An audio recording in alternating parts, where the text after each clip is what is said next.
My mother makes me feel guilty for existing, even though I dropped out and took care of her through cancer, so I told her I regret taking care of her and am letting her go. I, 26F, was raised by a single mother. My mother always told me that my father had abandoned us and that he never loved us. She always stressed that she had to work twice as hard to raise a daughter. For some reason, those comments always made me feel like everything was my fault, and sometimes I felt like my mother would have been better off if I didn't exist. When I turned 16, my mother became seriously ill with cancer. At that time, we were living in a rented house, and the owner had asked for it back. It was then that I found out that my mother had not paid the bills or the rent. Since my mom couldn't work, I had to leave school and start working. The first year was hard. I ate very little, mostly just coffee. The chemo, the work, everything was very exhausting.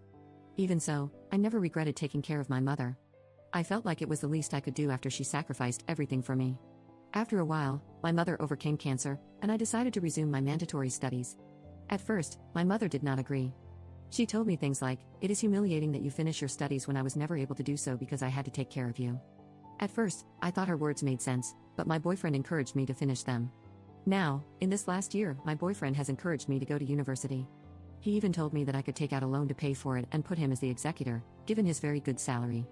When I raised the idea with my family, everyone was happy except my mother, who made me feel bad again. I told her that this was my decision and I wanted to study to have better opportunities. This time, my mother accused my boyfriend of putting absurd ideas in my head, saying that I would only end up in debt in vain because I was no good at studying and would likely quit halfway, as I've done with everything in my life. I reminded her that I never abandoned anything willingly, but she countered that I left school because I was stupid. That's when I reminded her that I did it because she needed me. She said so many hurtful things at that moment, telling me she never needed me, that I only extorted her, and that she would prefer to unalive before I took care of her. That's when I broke down and told her that I regretted having taken care of her all those years and that I no longer wanted her in my life. My boyfriend says I was right to vent, but I feel like I was very cruel to her, and my family also thinks I was cruel. I don't know what to do. Maybe I should apologize. It's the only family I have, but I feel like I've been hurt a lot.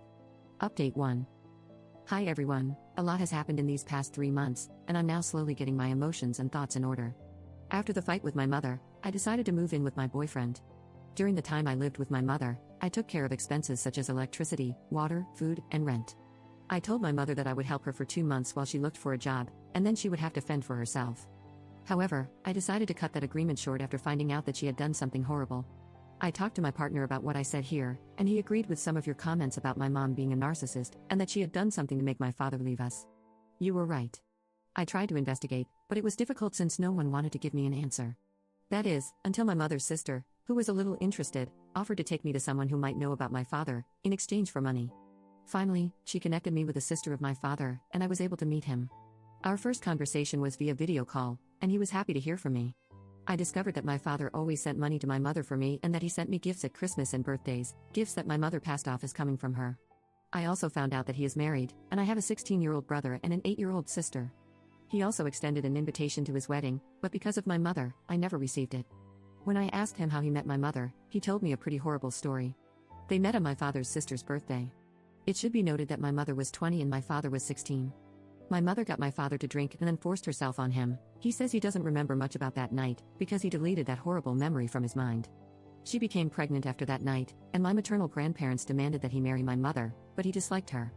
In the end, my paternal grandparents demanded a DNA test, and if I was his daughter, he would be financially responsible, but nothing more. He did get to know me, but he didn't want to marry my mother. He couldn't even see her as she harassed him and demanded a wedding. In the end, when I was 4 months old, my mother gave him an ultimatum: either marry her or forget about his daughter. He couldn't imagine being with a woman like that and told her that he would take care of me, but it couldn't involve her. My mother decided to leave the city and cut all ties with him until I was 1 year old and she had a lot of debt. Then she told him that she would send him photographs of me in exchange for paying my expenses. He accepted, and for years he asked to see me, but she refused. He could only see me in photos. After talking, I understood the entire situation. I asked him if we could meet face to face, and he accepted, so I planned to visit him at his house and thus meet his entire family. When I found out all this, I cut off all financial aid to my mother. She came to my house and demanded that I pay the bills. I told her that she had shown her true colors when dealing with my father, and now I knew what kind of woman she was. That drove her crazy, and she tried to get physical with me, but my boyfriend quickly escorted her out of our house. I didn't see her again until the day I was going to travel to meet my father. She called me crying, saying that her cancer had come back. I thought for a few moments that she was telling me the truth, and I almost went to her house. However, my boyfriend was smarter. He told me that before believing her, I should call the doctor who treated her before. I did exactly that, and I had to beg the doctor to tell me if it was true or not, that my mother was crying and guilting me, saying her cancer was back. It was hard to get the information, but I took care of her for over 10 years, and the doctor was sympathetic to my begging. I discovered that it wasn't true, and I simply sent a message to my mom telling her not to come back to look for me, and I blocked her from everywhere. I finally met my father, and we talked and cried a lot. His wife was very kind to me, as were his children. He showed me all the photos he had of me and the letters he wrote to me, but she sent them back. I still don't know how to face all this. I just know that I don't want to see my mother again.